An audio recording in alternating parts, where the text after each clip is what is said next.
हाल ही में Dave expo का 12वां संस्करण 12वां एडिशन गुजरात के गांधी नगर में आयोजित होने वाला है। जी हाँ दोस्तों, तो स्वागत है आप सभी का एक बार फिर से आपके अपने YouTube चैनल जिसका नाम है यूपीएससी हिंदी मीडियम। तो आज के न्यूज़पेपर में डेव एक्सपो जो होता चर्चा में है। जी हाँ दोस्तों, तो इस छोटे से वीडियो में मैं आप लोगों को डेव एक्सपो और सोलर वेस्ट, ठीक है, सोलर सिस्टम आई मीन जो सौर ऊर्जा को विद्युत ऊर्जा में बदलता है। देखे होंगे आप जंगलों पहाड़ों में ये लंबी लंबी प्लेटें लगी रहती हैं, किन्हीं किन्हीं स्कूलों में भी प्लेटें लगी रहती हैं। ये जो तो इनका वेस्ट हो रहा है, ये वेस्ट हो गया, इनका बहुत सा वेस्ट हो गया है। तो इन दोनों वीडियो को इन दोनों आर्टिकल्स को हम इस वीडियो में डिस्कस करने वाले हैं। तो डेव एक्सपो जो है तो ये रक्षा मंत्रालय का एक जो है तो द्विवार्षिक कार्यक्रम है। पिछली बार ये 2020 में हुआ था, अब ये 2022 में होगा गुजरात के गांधीनगर में, यह 12 से 13 मार्च में के बीच, ठीक है। इसमें जो तो हमारी तीनों सेनाएं, थल सेना, वायु सेना, सेना, जल सेना, तीनों भाग लेती हैं, ठीक है। अब इसका उद्देश्य हम देख लेते हैं। इसका उद्देश्य ये है कि ये भारत को जो आत्मनिर्भर बनाने, मतलब कि भारत को आत्मनिर्भर कि जो आत्मनिर्भर प्रोग्राम चला है तो उसके क्षेत्र में ये काम करने वाली है, ठीक है। और 2024 तक ये भारत के डिफेंस क्षेत्र में ये आत्मनिर्भर प्रोग्राम को तो इसमें जो तो अपनी पूंजी बढ़ाकर 5 बिलियन तक इसका जो प्रॉफिट करने वाली है।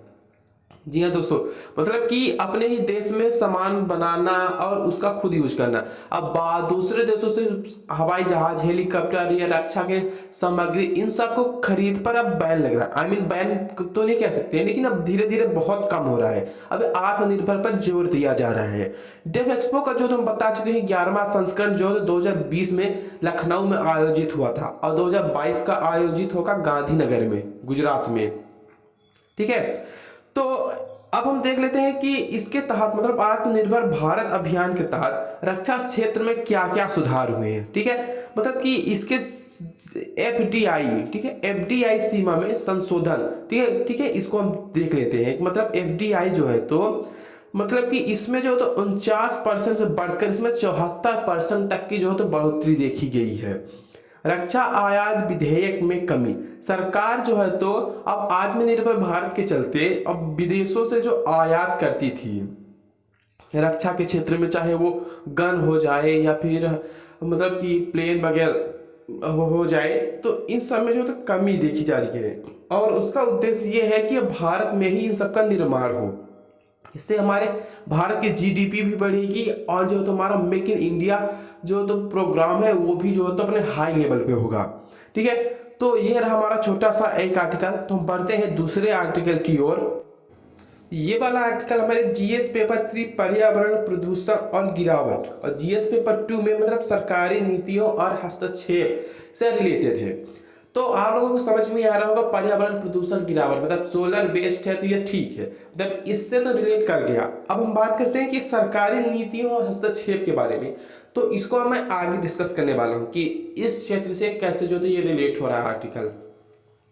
मतलब जो हमारा NSEFI है, national solar energy federation of India की रिपोर्ट के अनुसार भारत 2030 तक जो तो 34,600 टन से अधिक सोलर वेस्ट को उत्पन्न करने वाला है।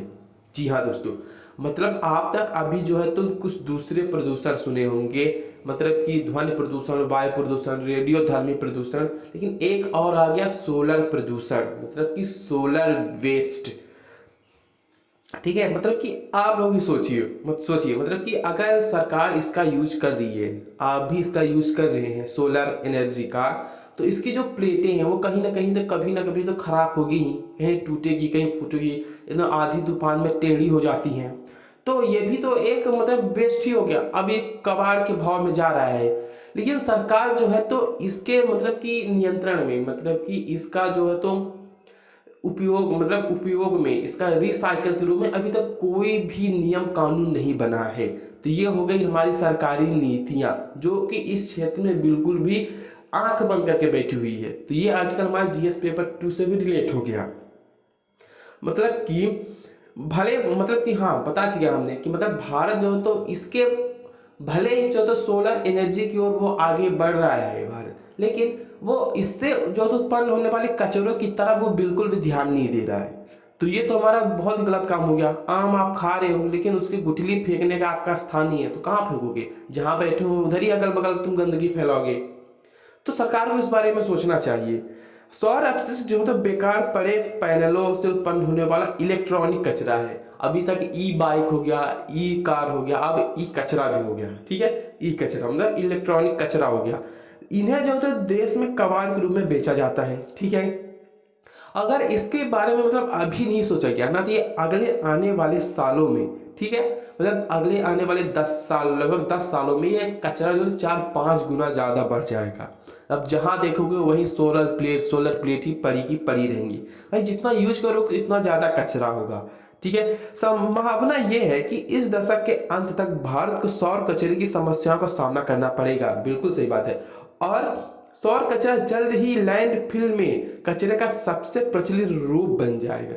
बता दिया ना, पूरी तरफ जमीन में चारों तरफ कचरा ही कचरा फैला रहेगा। सिर्फ कहीं इधर सोलर प्लेट है तो उसका कुछ टुकड़ा उधर टूटा हुआ। अब ये जो तो लोहा लंगर वाले जो टुकड़े हैं ना, ये बहुत खतरनाक होते हैं।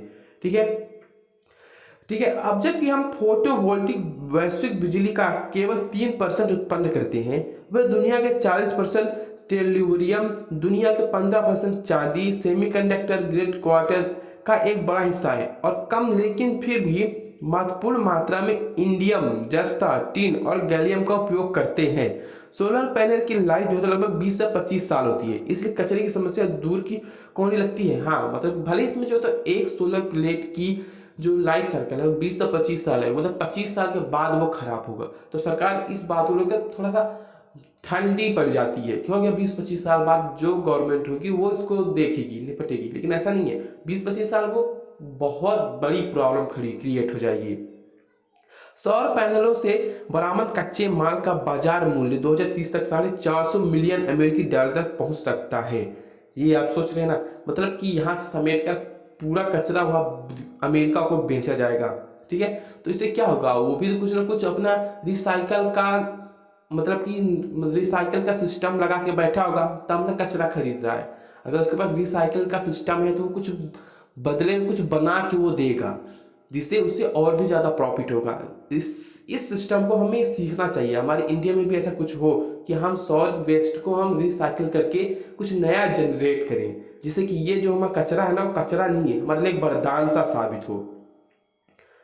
ठीक है दोस्तों, अब 2050 तक जो है तो 15 बिलियन अमेरिकी डॉलर को पार कर सकता है, जो 2 अरब सौर पैनलों के साथ 630 गीगावाट बिजली देने के लिए पर्याप्त होगा। मतलब अगर अमेरिका ऐसा करता है, मतलब दुनिया भर से वो अगर वेस्ट्स को खरीदता है, तो 2050 तक उसका रिसाइकल करके 15 बिलियन अमेरिकी डॉलर को पार कर सकता है। और जो तो 2 अरब सौर पैनलों के साथ वह 630 गीगावाट बिजली देने के लिए पर्याप्त हो जाएगा। ठीक है, विश्व स्तर पर यह उम्मीद की जाती है कि सौर पैनलों के एंड ऑफ लाइफ, ठीक है, अगले जो 10 से 20 वर्षों में सौर पैनल रिसाइकलिंग व्यवसाय चलाएंगे।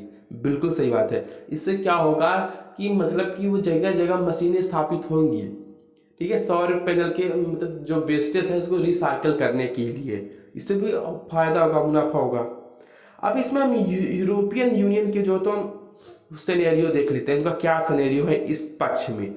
तो उनका कहना है कि ये जो अपशिष्ट विद्युत और इलेक्ट्रॉनिक उपकरण, ठीक है, अपशिष्ट विद्युत और इलेक्ट्रॉनिक उपकरण निर्देश उन निर्माताओं और या फिर वितरकों पर कचरे के निपटान की जिम्मेदारी डालता है जो पहली बार ऐसे उपकरण पेश करते हैं या स्थापित करती हैं।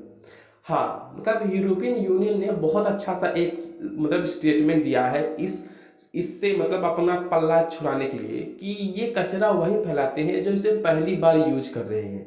उन्हें अच्छे से इनका उपयोग नहीं पता, यूजेस नहीं पता, जिससे कि ये होता है कि वो इसे जो तो कचरे का फैला रहे हैं, उन्हें इसका यूजेस नहीं पता, जिससे वो कचरा फैला रहे हैं। ऐसा थोड़ी ना बोला जाता है किसी को, जिससे यूरोपियन यूनियन ने इसे स्टेटमेंट दिया है।